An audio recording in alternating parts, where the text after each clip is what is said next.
Hello everybody, it is Ebontis. Now, before I dive into my review for Ninja Gaiden 4, I think I need to tell you guys that I am new to this genre completely. The main ones that I can think of, Bayonetta, Devil May Cry, and the Ninja Gaiden, all of those franchises, I have never played one of those games. So take everything I'm saying with a grain of salt if you want to, but from a new player's perspective, I thought this review might be beneficial for those of you who are looking to kind of jump in for the first time with this one.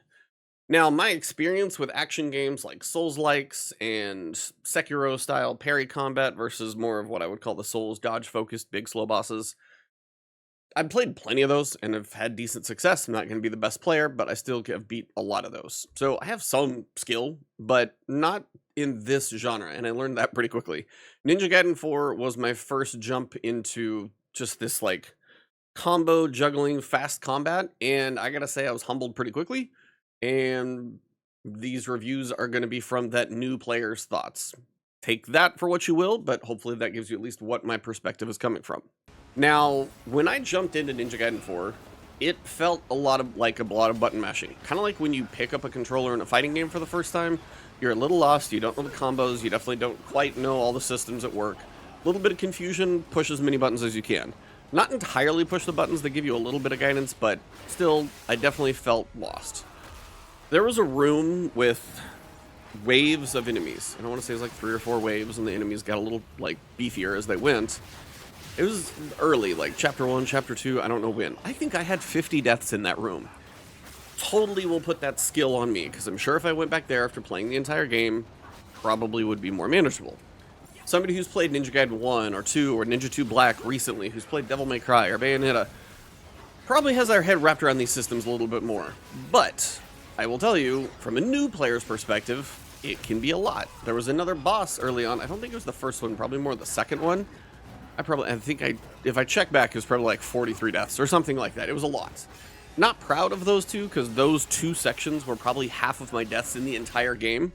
And then there were a couple drops here and there, you know, a fall or a wipeout on one encounter, and I'd do it on the second one. But the majority of my deaths were those two, like, I gotta learn how to play the game, and this is the time that I'm gonna do it.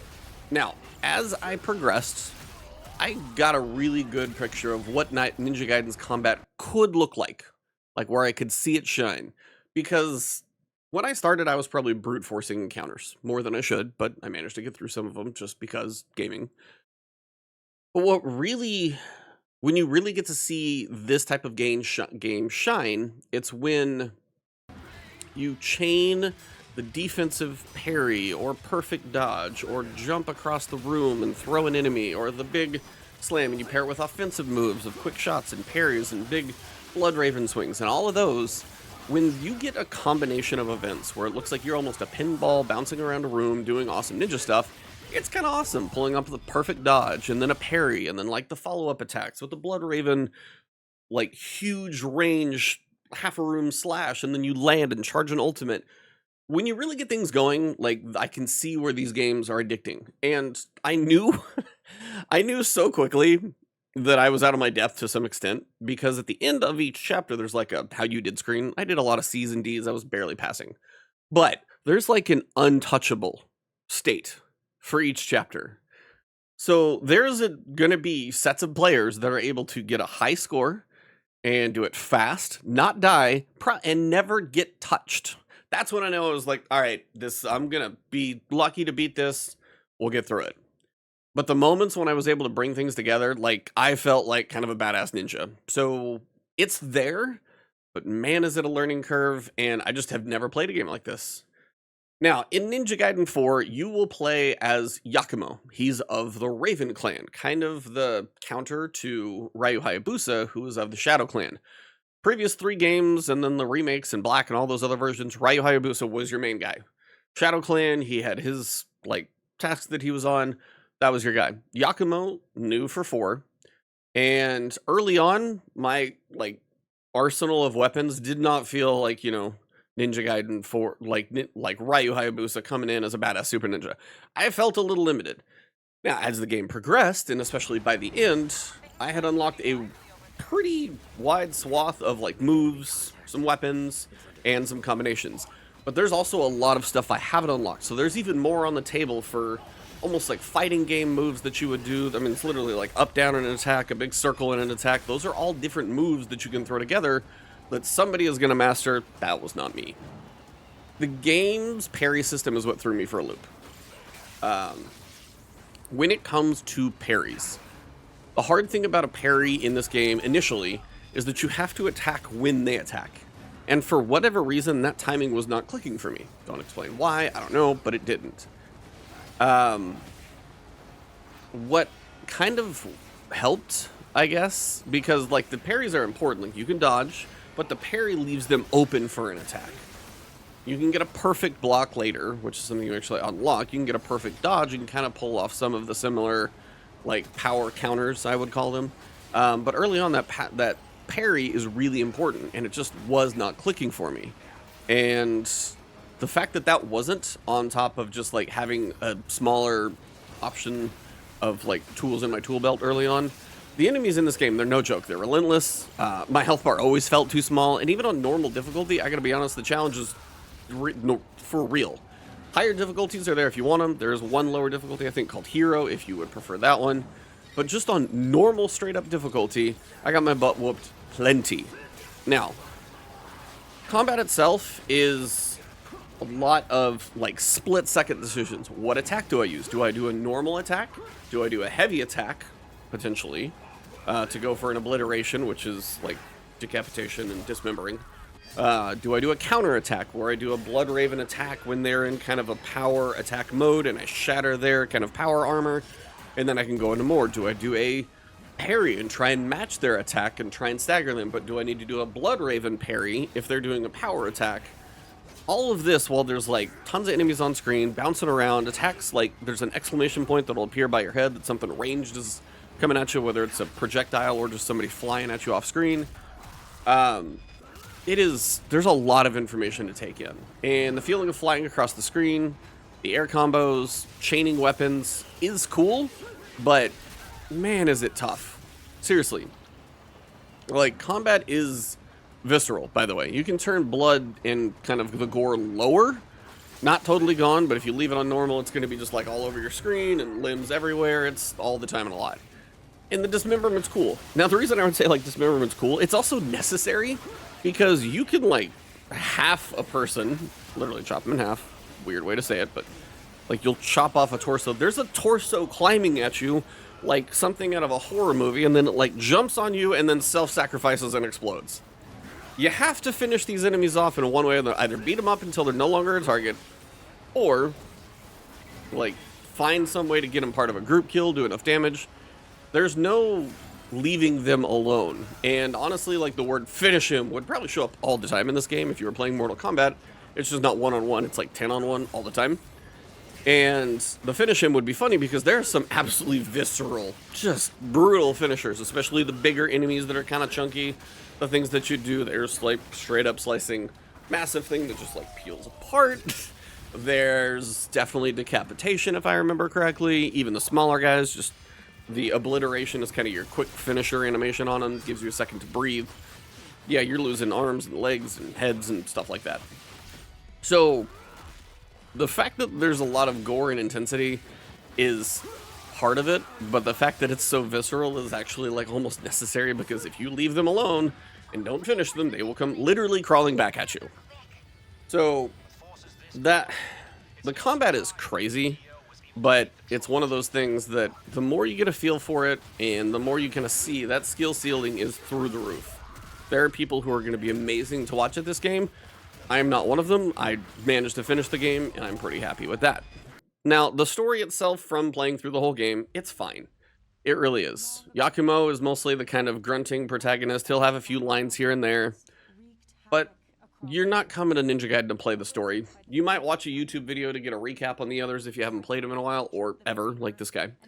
The voice acting and the narrative, it's not that deep. The voice acting's fine. I mean, I would say some of these supporting characters give a little more than Yakumo does, but he's your kind of, as I said, not going to be your main character. He's like the Keanu Reeves of video games. He's not going to be giving you a lot on the voice dialogue, but he's going to give you some awesome action to watch. It's the best way I can describe that. Sound effects, they're actually pretty solid. The dismemberments, the obliterations, the combat, the parries, the chings, and all that stuff. Sounds very cool. But I cannot tell you a soundtrack song from the entire thing. Now, part of that is just because I was probably staying alive, trying to at least. And I was more focused on surviving as opposed to like awesome beats in a soundtrack. But I've played enough games and moments to like when music swells at big moments or whatever, you notice it just didn't hit for me. Now, I could have easily missed it. I will, if people are, if 12 other reviewers are like, the music's amazing, I'll try and go listen at some point. But I will be honest, I don't know if that's really going to be there. So that's just kind of like what you're hearing, mostly the sound effects of combat are what you're going to focus on. Story, if you skip the cutscenes, you might know a little less of what's going on, but the story is not that crazy. For me, overall, like combat is cool, but I still have some issues. But again, raising hand here, could be skill. I'll be honest. The lock-on system for me is a struggle. If it's a Souls game or parry, Sekiro type game, you don't have as many enemies to deal with. So if you're like, hey, I'm going to focus on you, and then maybe you knock them over and you can go over here, and it just seems to work better. In this one, half the time I feel like I was fighting against it. Maybe there's like an enemy spawner, which are these weird looking things. I wanted to get over there. I had to turn the lock-on system off to be able to run over there to then actually focus on that, because I know that's going to stop the enemies from coming as opposed to always focusing on what's coming right at me, which is the enemies. There were some airborne enemies, even like grappling off a wall and trying to jump at them.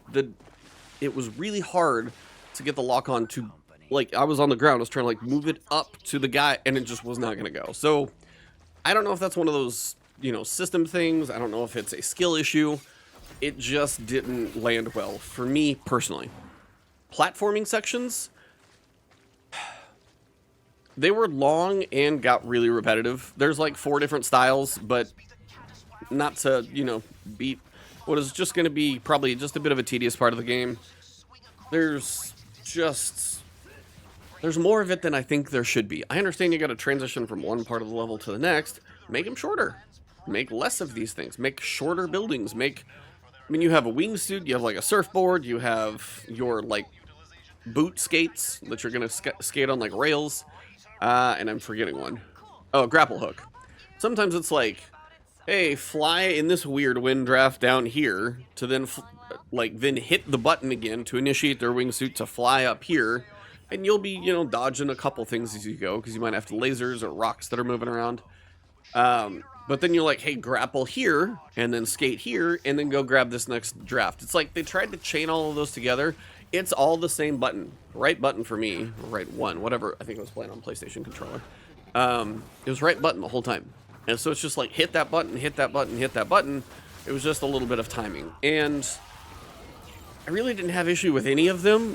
I've done some platforming, but it's like, it's not skillful platforming, or like, can you judge a jump and get a nice run up? It's truly just like, are you hitting the button reasonably in time? Sometimes I felt like I was trying to push to like a direction and then hit a button.